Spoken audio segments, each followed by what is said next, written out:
Okay, so hopefully you survived that first recursive function example. Now we're moving on to our second example. So this is what it looks like. It's called SumRange. And first, try and identify two pieces. Can you identify the base case? So a key hint for that is there's only 2 lines here, but a base case almost always involves a conditional to check for something, and then it returns something. That's the end, it's the bottom of the well. You hit the water, you hit the rock. I don't know, that's a terrible way of putting it. There's an endpoint.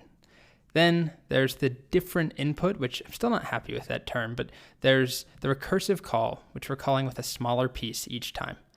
So in the last video, we were subtracting 1 from num and calling countdown again. Num keeps shrinking towards eventually the base case. Here, we're doing the same thing. So the base case to start is this line. If num is equal to 1, return 1. And that makes sense. I mean, first of all, if we tried to just do some range of 1, if we're going to add all the numbers between 1 and 1, we should just return 1. So that's the base case.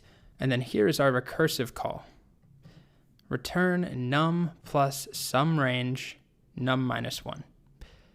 So this gets a little bit crazy, I know, because we have more than one return in here. We're going to step through this one little piece at a time. But think of it this way. If I plug in 3, we're going to start, this is not true, so we skip that. And this is going to return 3 plus some range of 2. And some range of 2 will return 2 plus some range of 1. And some range of 1 returns 1. And then all those things are added back up, waiting on the call stack, and we end up with, 6? So I have it over here. Let's just test it out quickly. If I do some range of, let's do 4, that's going to give us 10, as you can see there. Okay, and 3 should give us 6, and it does. So let's actually walk through what happens.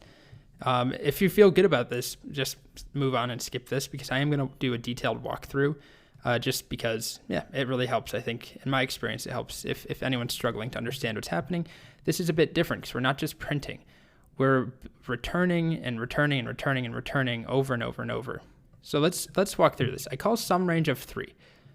So that's the first thing I do. This is not true, so that doesn't matter right now. Num is 3. But then that's going to return, so if we just write, I don't know why I'm doing caps, there we go. Return num, which is 3, plus some range of 2, right? Okay, so some range of 3 is this right here, and it's waiting for some range of 2. Some range of 2, if I tab over here, is going to be called, is num 1? No, it's not, so we skip. So that returns num, which is 2. So I'll try and do this in the middle here. Return 2 plus some range of num minus 1, which is 1.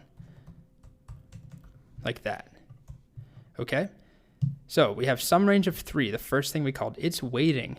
It's basically trying to add 3 to some value, but it doesn't know what yet.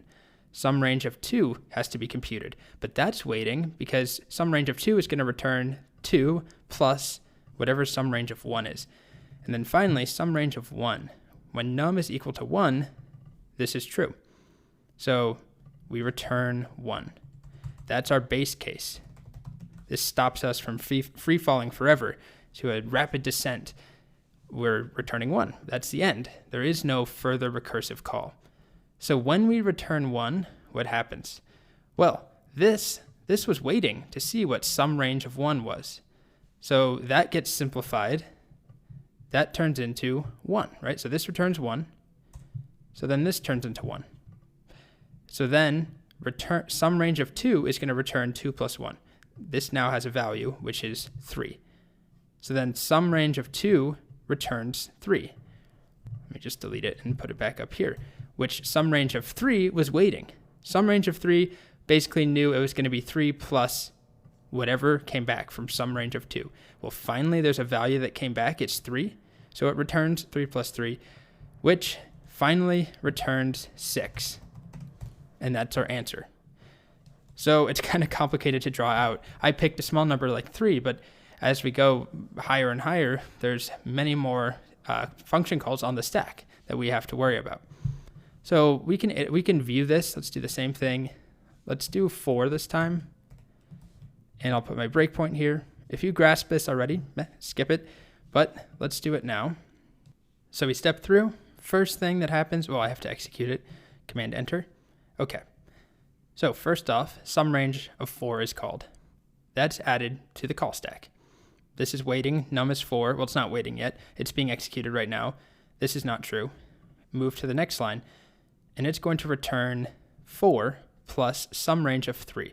So it's going to wait because it has to have an answer from sum range of 3. So you can see in this sum range right here, num is 3. Down here, num is 4. So it's going to do 4 plus whatever this answers or returns. This can't return anything just yet because its return value is 3 plus sum range of 2. Num minus 1 is 2. So if you watch over here, as I go to the next step, we get another sum range added to the call stack. In this one, the local variable num is 2. So this first part's not true. Move on. It's going to return 2 plus sum range of 1. So finally, our call gets added up here. So now we have another function call added for sum range. This time though, num is 1 in this context. So num is 1 which means this is true. So we finally return 1. So remember, this is waiting here. This is waiting on the return value of this. This is waiting on the return value of that. This one is waiting on the return value of this one.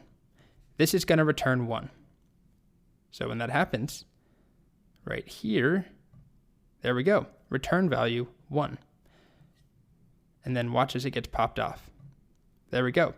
This function now, which was waiting, it was adding 2 plus the return value of sum range 1. Well, that now has a value. It's 2 plus 1. So it returns 3. Then this one, when it returns 3, fills in the blank for this second call, which was waiting to see what sum range of 3 was. So then we get that answer, returns 6. And then finally, this sum range, which was waiting the whole time patiently, to add 4 plus a sum range of 3, which came back as 6. So we get 4 plus 6, which is 10, and it returns 10, and we're done. So I know that there's a lot there, but I hope that explanation helped out a little bit. It's always nice to walk through the call stack, but this one is different than the last video where we just were printing things out. In this case, whatever is returned from the base case matters. It's added on to what the previous function call was waiting for, and then that's added on, and it has this reverse cascade going back up. Okay, hopefully that makes a little sense. We have a couple more examples.